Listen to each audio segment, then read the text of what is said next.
오늘 떠날 믿음의 여정은 열왕기하 5장 1절에서 7절까지의 말씀입니다. 오늘 말씀의 제목은 믿음의 통로입니다.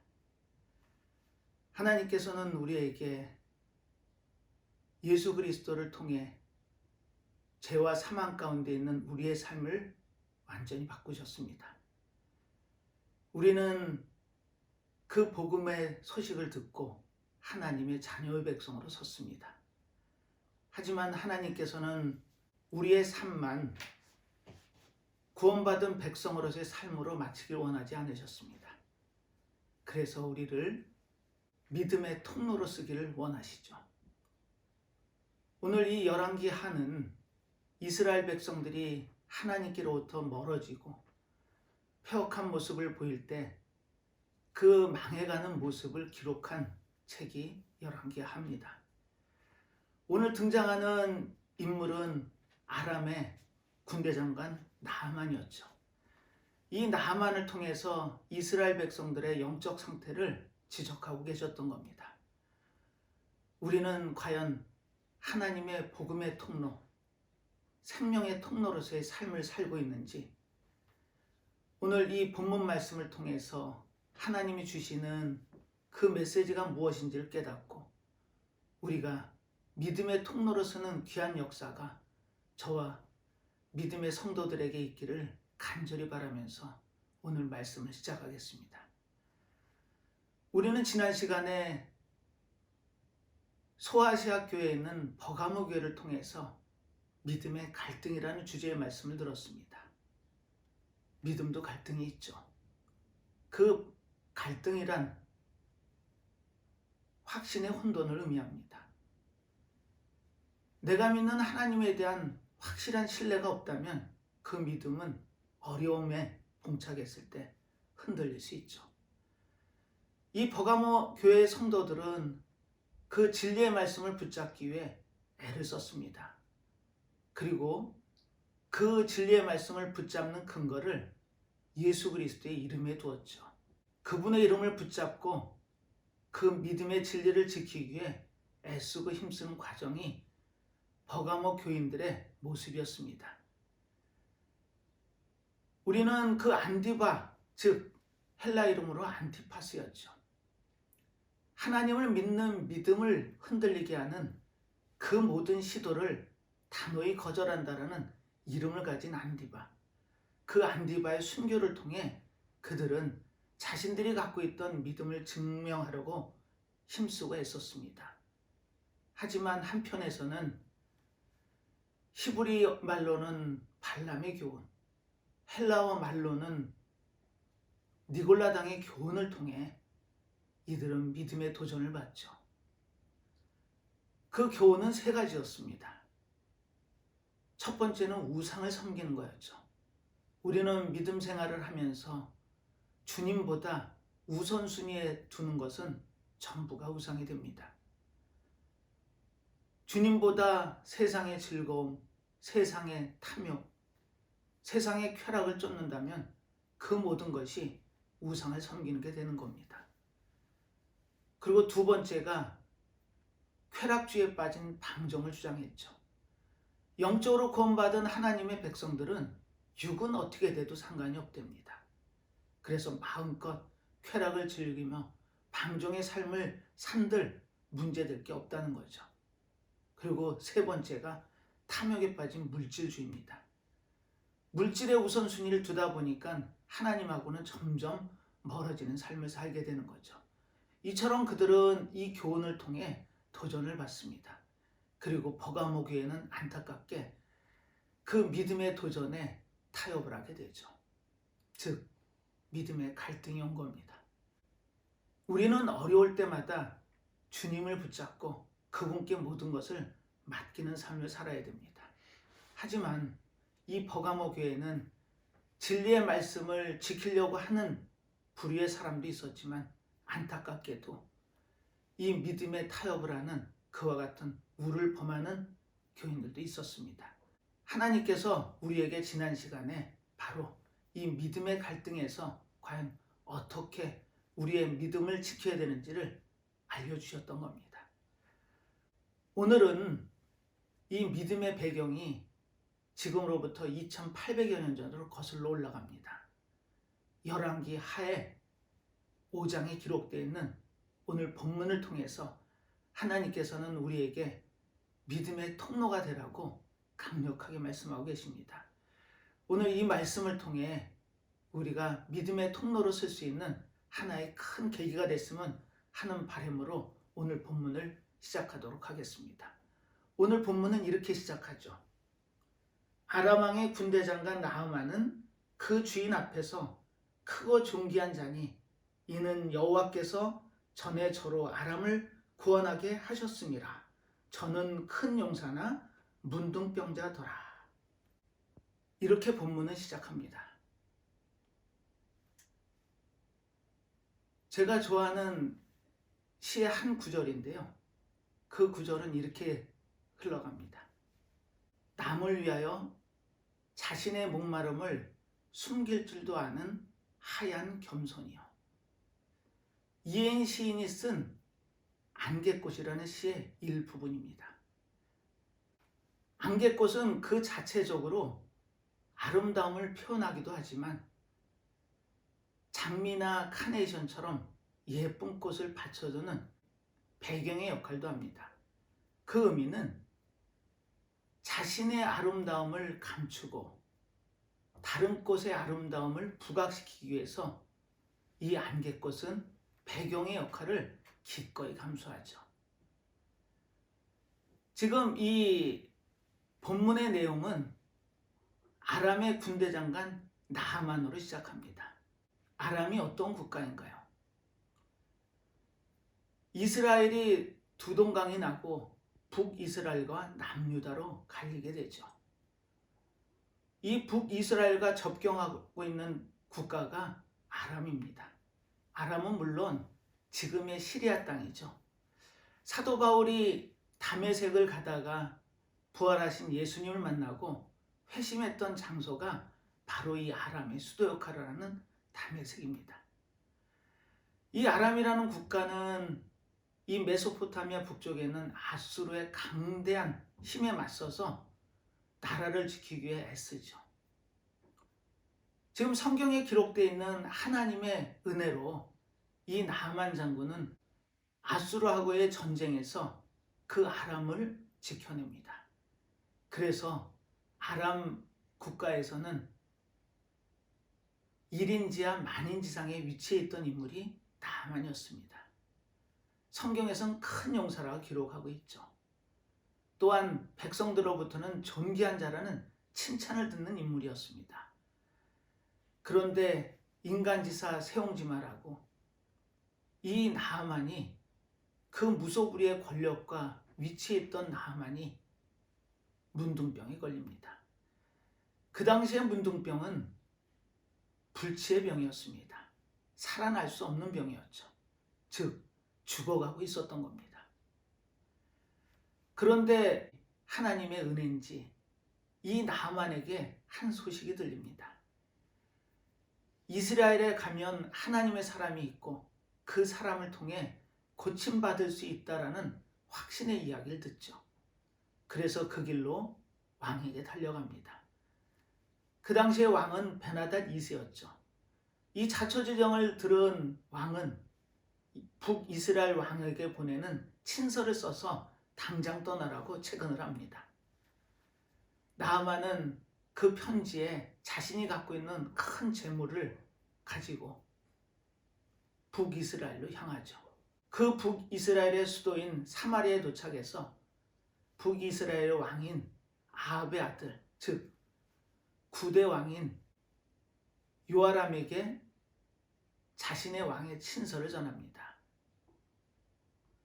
그리고 우여곡절 끝에 엘리사 앞에 설 수가 있었죠.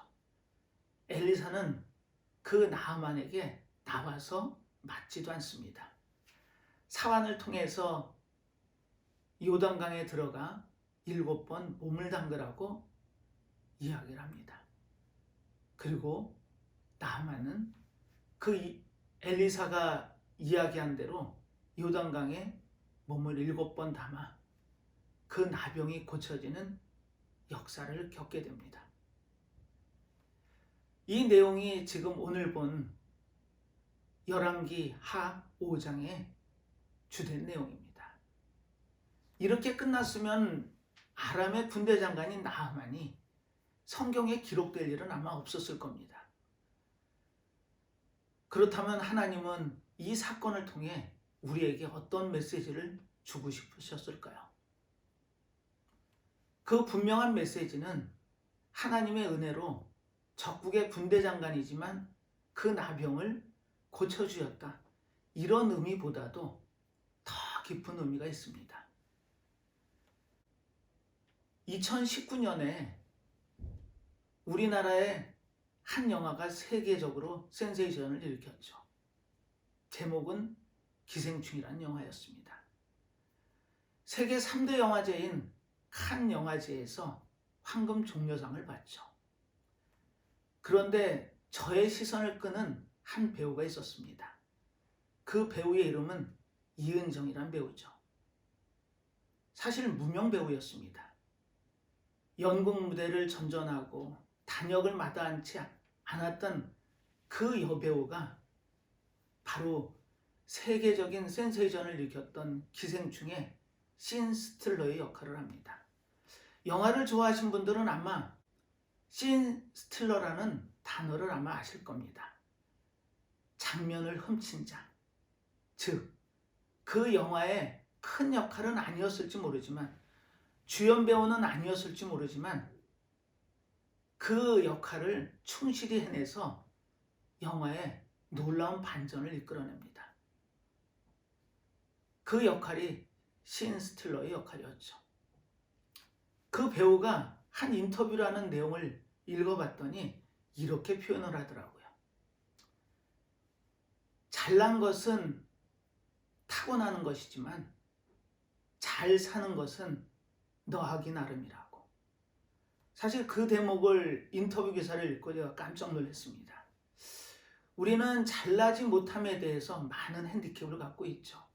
하지만 잘난 사람들은 타고난답니다. 물론 그럴 수 있죠. 하지만 잘난 거와 잘 사는 것의 차이는 분명히 있습니다.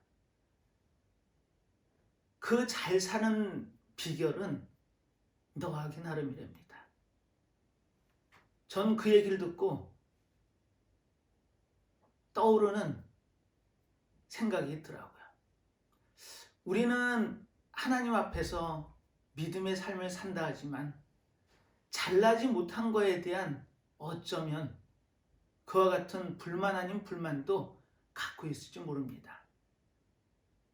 하지만 잘 사는 방법이 남았습니다. 그 잘 사는 방법은 하기 나름이랍니다. 영화의 주인공은 아닙니다. 스포트라이트를 받는 화려한 모습의 주인공은 될 수 없는 조건일지 모르겠습니다. 하지만 잘 사는 방법은 분명히 알았던 배우가 맞습니다. 스틸컷을 많이 확인해 보니까 많은 무명 시절, 단역 시절을 거쳤더라고요. 하지만 거기서 뿜어져 나오는 내공이 그런 신 스틸러의 역할을 해냈는지도 모르겠습니다. 자, 하나님께서는 우리에게 그 역할을 원하십니다. 신 스틸러. 과연 하나님은 우리에게 어떤 역할을 주실까요? 오늘 이 본문을 우리는 그 의미에서 다시금 살펴보려고 합니다. 지금까지 봤던 그 관점이 아닌 하나님이 주시는 그 믿음의 통로의 역할을 했던 한 인물을 찾아보려고 합니다. 오늘 이 열왕기하 5장에는 많은 주연들이 등장을 하죠. 나병을 고친 하나님의 사람 엘리사, 또 아람의 군대 장관 나아만, 북이스라엘의 왕 요아람, 아람의 왕 베나닷 2세, 이렇게 주역의 역할을 감당했던 사람들이 등장합니다. 그런데 저는 성경에는 이름조차 기록이 되어 있지 않지만 하나님으로부터 놀라운 역할을 감당하는 한 인물을 찾아보려고 합니다. 본문에서 확인해 보겠습니다. 2절입니다. 전에 아람 사람이 떼를 지어 나가서 이스라엘 땅에서 작은 계집아이 하나를 사로잡음에 저가 나만의 아내에게 수종들더니. 이 내용은 이렇습니다. 사실 북이스라엘은 밀이나 보리를 추수하면 그 추수한 것을 걷어서 창고에 저장을 하죠. 그리고 가을에는 포도를 수확합니다. 그런데 이 북이스라엘과 접경 지역에는 아람, 사실 아람은 북이스라엘의 북부 지역뿐 아니고 요단강 동편의 길르앗 땅까지 점령하고 사는 큰 도시국가였습니다. 그런데 한 소녀가 그 넉넉한 가운데 들판을 거닐고 있었죠. 그런데 한때의 군사들이 이 마을을 습격합니다. 그리고 힘들여 재배한 그 곡식들을 다 걷어갔죠. 하지만 그 와중에 이 소녀는 안타깝게도 이 아람 군대의 포로가 됩니다.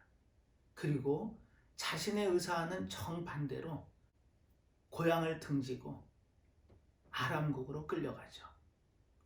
나아만은 그 소녀를 자신의 아내에게 수종드는 몸종으로 줍니다.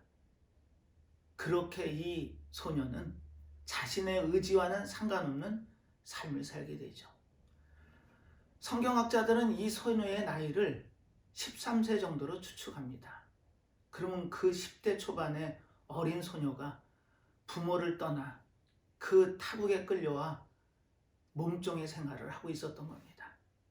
이 소녀의 심정은 어땠을까요? 아마 이런 처지에 놓인다면 누구나 세상을 원망하고 믿는 하나님을 원망했을 게 틀림이 없습니다. 그런데 시간이 흘러 자신의 주인인 나아만이 나병에 걸린 것을 알게 됩니다. 물론 나아만은 자신의 지위나 그 역할, 그 군대 장관의 역할을 하기 위해서 이 나병을 아마 숨겼음에 틀림이 없을 겁니다. 측근 몇 사람과 왕 정도만 알 수 있었겠죠. 하지만 병세는 점점 깊어집니다.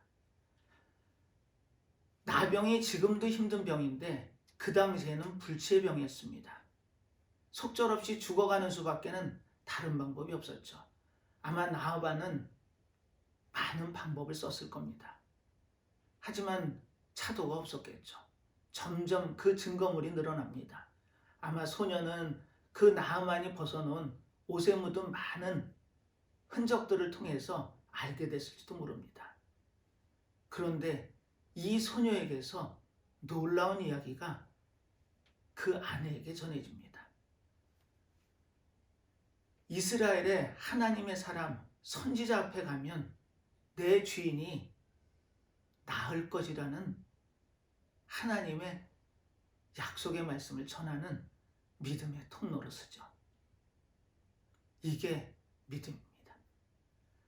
우리는 처지가 힘들어지고 환경이 어려워지면 불평불만을 하죠. 하나님은 살아계시긴 한가? 왜 나에게 이런 불행이?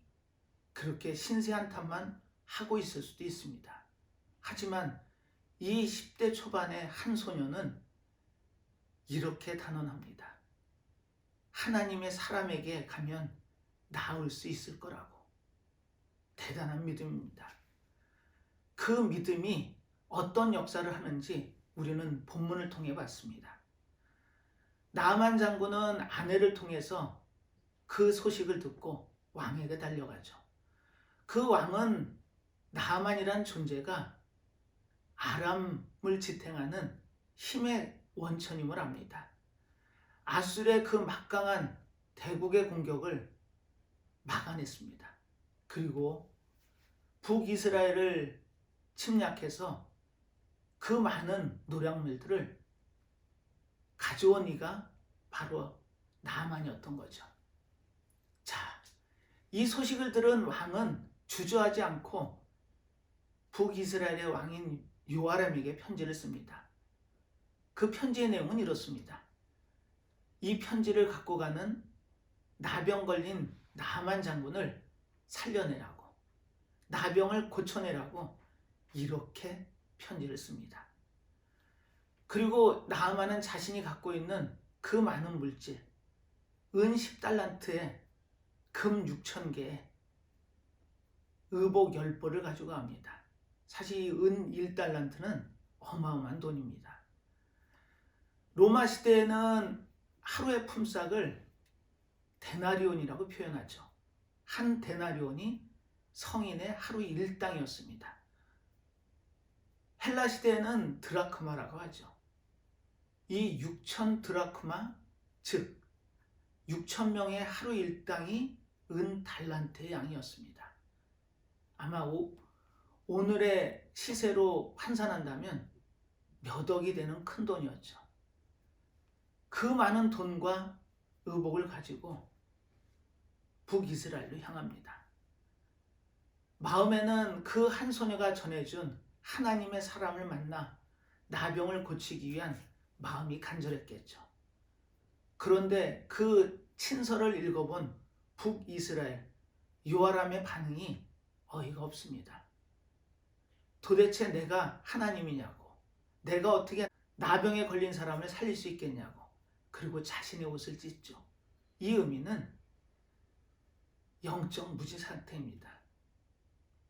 그 편지의 내용을 읽고 이들이 북이스라엘 침공하기 위한 하나의 계기로 삼기 위해 이와 같은 말도 안 되는 요구를 자신에게 하고 있다고 생각했던 거죠. 그리고 옷을 찢습니다. 이 의미는 결사항전도 마다하지 않겠다는 항전의 결의를 다지는 그와 같은 모습입니다. 그때 이 소식을 들은 엘리사가 자신의 사안을 왕에게 보내죠. 그리고 그 나아만을 자신에게 보내랍니다. 그러면 그 나아만이 자신에게 올 거라고. 정말 나아만은 하나님의 사람 엘리사를 만나기 위해 엘리사의 집에 도착합니다. 적어도 이쯤 되면 엘리사가 나와서 그 나아만을 막고 또 하나님의 그 능력으로 이 나병에 대한 처치를 해야 되는 게 통상적인 모습일 겁니다. 그런데 나아만은 밖에 나와보지도 않고 사환을 통해 이렇게 전언을 전합니다. 요단강에 내려가 7번 몸을 씻으라고. 그러면 나으리라는 하나님의 은혜를 전하죠. 나아만은 아마 황당했을 겁니다. 그 먼 데를 자신의 군사들을 이끌고 하나님의 사람인 엘리사를 찾아왔건만 내다보지도 않습니다. 그래서 분해서 요단강보다 큰 강이 우리나라는 얼마든지 있는데 내가 그 조그만 하수에 가서 몸을 담그겠냐고 화를 내면서 다시 돌아가는 발길을 행합니다. 그때 종들 중에 한 인물이 내 아버지여라고 고백을 합니다. 자, 우리는 영화에서 복선이라고 하죠. 그 복선을 앞장에서 찾을 수 있습니다. 그 어린 소녀는 자신의 주모라는 것은 주인 어머니란 뜻입니다. 그 주모에게 하나님의 사람 이야기를 전했고 그 이야기가 나아만에 전해졌던 겁니다. 아마 모르긴 몰라도 나아만은 이스라엘 지리를 알고 또 하나님의 사람인 엘리사를 아는 이 소녀를 대동했음이 미루어 짐작할 수 있습니다. 그 소녀가 내 아버지여라고 이 나아만의 돌아가는 길을 가로막습니다. 사실 그것은 쉬운 모습이 아니죠. 우리가 단지 이렇게 했더니 그 병에 참 좋더라 하는 좋더라라는 권함은 있을지 몰라도 지금 이 소녀는 자신의 목숨을 건 겁니다. 자신의 말 한마디에 아람이 움직이고 북이스라엘이 움직였던 거죠. 지금 이와 같은 상황에서 웬만한 믿음이 없으면 그 앞길 분함에 떨며 자신의 고향으로 돌아가는 길로 들어선 나아만을 가로막을 수는 없었을 겁니다. 그런데 이 소녀가 나만을 가로막죠. 그리고 내 아버지여, 그 하나님의 사람이 더한 요구를 했더라도 당신은 들었을 겁니다. 그런데 하물며 요단강에 내려가서 7번 몸을 담으라는 그조차 못하겠습니까? 하고 강권을 하죠. 나아만은 바로 그 길로 요단강에 내려가 7번 자신의 몸을 담급니다. 결론은 우리가 너무 잘 알죠. 성경에 보면 이처럼 치유와 변화를 통해 완전히 다른 사람으로 서는 모습을 신약의 대표적인 인물이라면 우리는 삭개오를 들 수 있겠죠. 그리고 구약에서는 나아만이 분명합니다. 나아만이 아이의 피부처럼 깨끗한 몸으로 나음을 입습니다. 자, 우리는 여기서 나아만이라는 큰 용사와 이름도 기록되지 않은 한 소녀를 비교해 보려고 합니다. 비교 자체가 안 되죠. 나아만은 가질 수 있는 건 다 가진 인물입니다. 세상이 요구하는 돈, 명예, 권력, 또 그 많은 풍부한 경험들. 하지만 그 나아만에게 없었던 것이 딱 하나 있었습니다. 그것은 하나님이라는 존재였죠. 그에 반해서 비교할 수조차도 없는 한 소녀는 가진 것이 없습니다. 그리고 자기의 의사와는 무관하게 적국의 포로로 끌려와 있는 신세였죠. 아마 모르긴 몰라도 대부분의 사람은 그와 같은 처지라면 신세 한탄만 하고 있었을 수도 있습니다. 하지만 이 소녀는 믿음이 흔들리지 않았죠.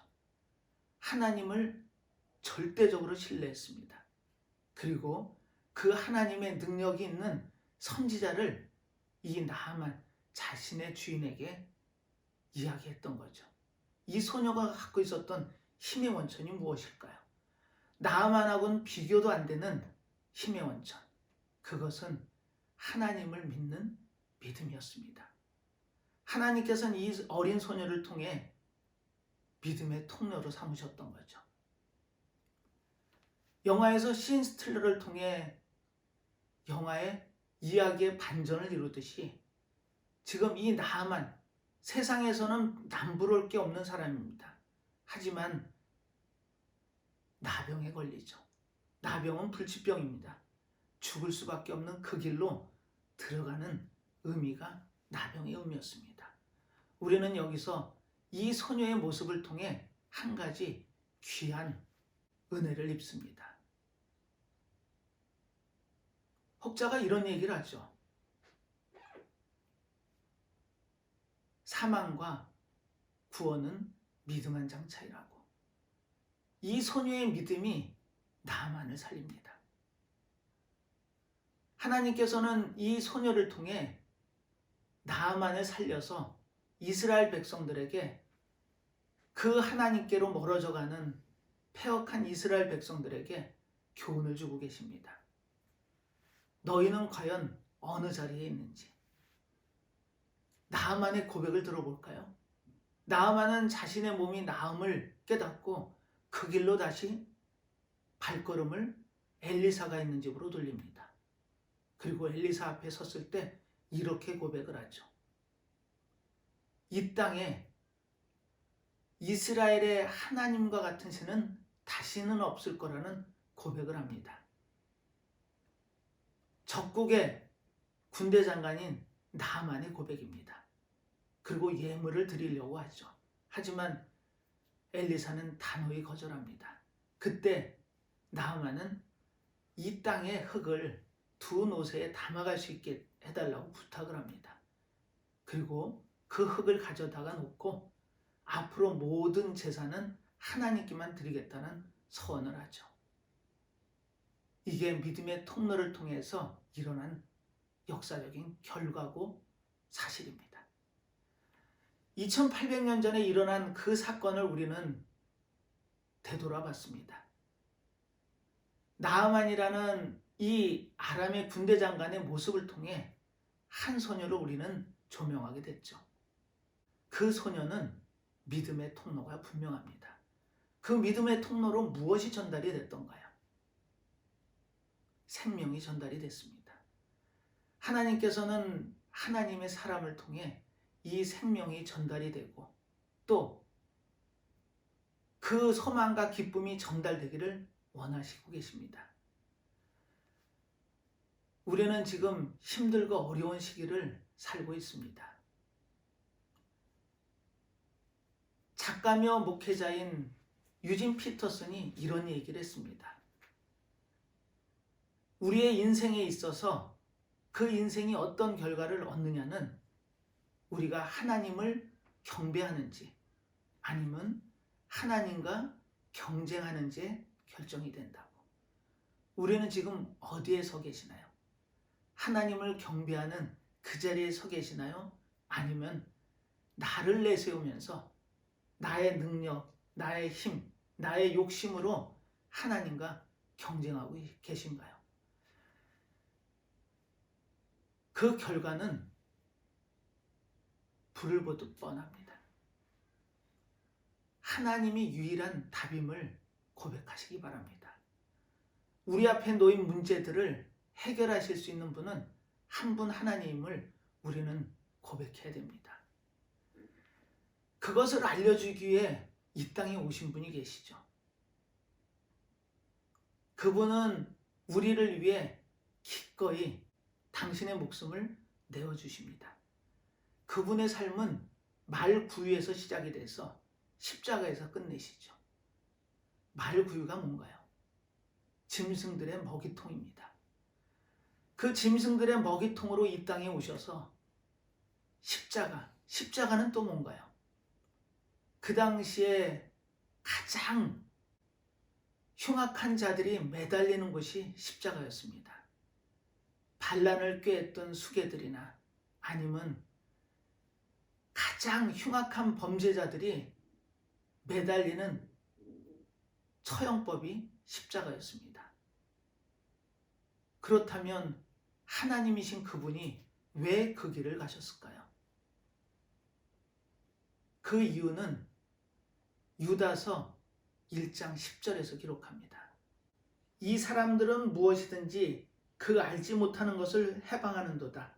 또 저희는 이성 없는 짐승같이 본능으로 아는 그것으로 멸망하느니라. 이렇게 기록이 되어 있습니다. 하나님께서는 본질이 사랑이시죠. 사랑이 우리의 유일한 소망입니다. 하나님의 사랑이 없었다면 우리는 아마 물에서 나온 물고기의 삶이든지 뿌리가 뽑힌 나무의 삶으로 끝났을 겁니다. 나아만이 나병, 불치병에 걸려서 하루하루 죽어가는 삶을 살듯이 우리 또한 다를 바 없었을 겁니다. 그런데 나아만이 믿음의 통로인 한 소녀의 그 놀라운 이야기에 인생의 삶이 생명의 삶으로 바뀌듯이 우리 또한 그 삶을 찾게 된 겁니다. 하나님은 그 길을 분명히 알려주시죠. 그 우리를 사랑하는 사랑을 담아 독생자를 이 땅에 보내십니다. 우리는 하나님의 사랑을 받았지만 그 사랑 때문에 예수님은 사투를 하시죠. 우리는 그분을 통해 구원을 받았지만 그분은 우리 때문에 고통을 당하셨습니다. 그 고통이 어떤 고통이었나요? 멜 깁슨이 제작한 영화 중에 패션 오브 크라이스트라는 영화가 있습니다.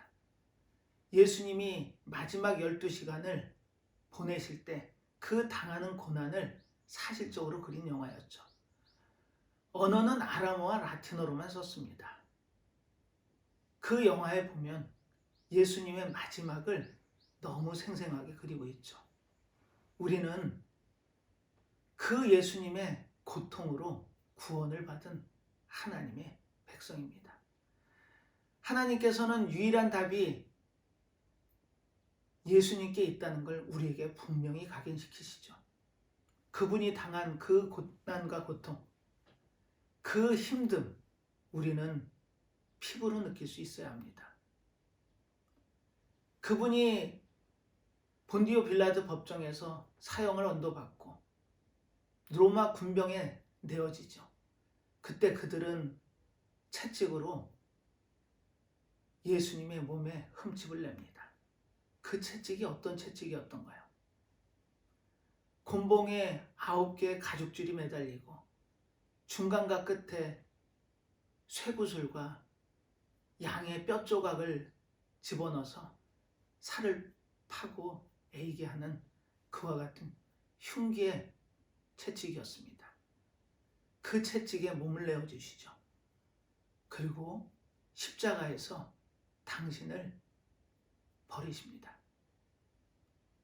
그 의미는 그분이 하신 그 고난의 길, 그분이 이루어내신 그 놀라운 어려움과 고통이 우리에게 구원을 이루게 했던 겁니다.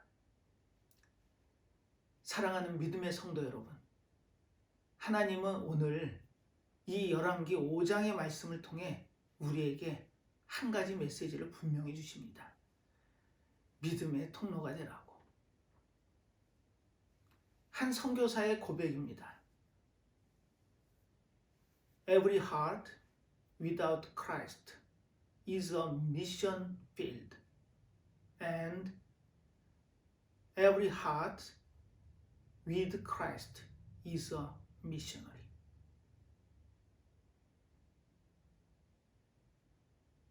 예수님을 알지 못하는 모든 영혼들은 우리에겐 선교지입니다. 그리고 예수님을 아는 모든 영혼들은 선교사인 겁니다. 우리는 지금 어렵고 힘들 때를 살고 있죠. 지금 이 어렵고 힘들 때 과연 하나님은 우리에게 어떤 모습을 원하고 계시나요? 믿음의 통로가 되라고 말씀하고 계십니다. 이 어린 소녀가 그 어려움을 이겨내고 자신의 주인을 살려낸 그 근거는 하나님께서 쓰신 믿음의 통로였던 겁니다. 우리의 삶, 과연 어디에 두고 계시나요? 힘들고 어려우신가요? 하지만 그 힘들고 어려울 때일수록 하나님께서는 우리에게 더 큰 요구를 하고 계십니다. 믿음의 통로가 되라고 하십니다. 지난 시간의 말씀을 통해 믿음에 혼란이 있다면 그 혼란 우리 충분히 이겨낼 수 있습니다. 어린 소녀가 할 수 있다면 우리 또한 할 수 있죠. 사랑하는 믿음의 성도 여러분, 우리의 삶을 가는 길을 하나님은 밝히 보여주십니다. 그 길은 예수 그리스도만이 인도할 수 있는 길이고 그분께 모든 것을 맡긴다면 우리는 넉넉히 믿음 안에 서서 믿음의 통로자의 삶을 살 수가 있습니다. 우리는 선교사의 삶을 살아야 되는 하나님의 자녀의 백성임을 마음속에 새기시고 힘들고 어려울 때마다 우리의 그 믿음을 전할 수 있는 삶을 사는 하나님의 자녀의 백성들 다 되시기를 축원하면서 오늘 말씀을 마무리하도록 하겠습니다. 기도하겠습니다. 하나님 아버지, 오늘 믿음의 여정이 믿음의 통로로 향하게 원하셨습니다. 우리의 삶, 어렵고 힘들 때마다 우리는 믿음의 통로 역할을 해야 된다고 강권하셨습니다. 2800년 전에 한 소녀가 적국의 손에 잡혀가 그 어렵고 힘든 삶의 고난 가운데 있었지만 그 소녀가 간직한 믿음의 확신은 흔들지 못했습니다. 그 소녀가 던진 한마디가 적국의 군대 장관을 살리고 많은 이들에게 하나님의 역사를 체험케 하셨습니다. 우리의 삶도 어디엔가 있든 그 모든 과정들이 하나님의 계획과 뜻 가운데 이루어가심을 고백케 하여 주시옵소서. 저희들이 힘든 삶이 믿음의 통로로 쓰기 위한 하나의 방법임을 깨닫게 하셔서 늘 주님을 증거하고 주님이 주시는 그 놀라운 은혜를 전할 수 있는 믿음의 삶을 살기를 원합니다. 저희들에게 힘 주셔서 어렵고 힘들 때마다 주님이 우리와 늘 함께 하시고 그 사랑을 전할 수 있는 믿음의 삶을 살게 해 주시옵소서. 항상 함께 하셔서 저희들의 삶을 보장하시고 이끌어 가심을 믿고 감사드리며 예수님의 이름으로 기도드리옵나이다. 아멘.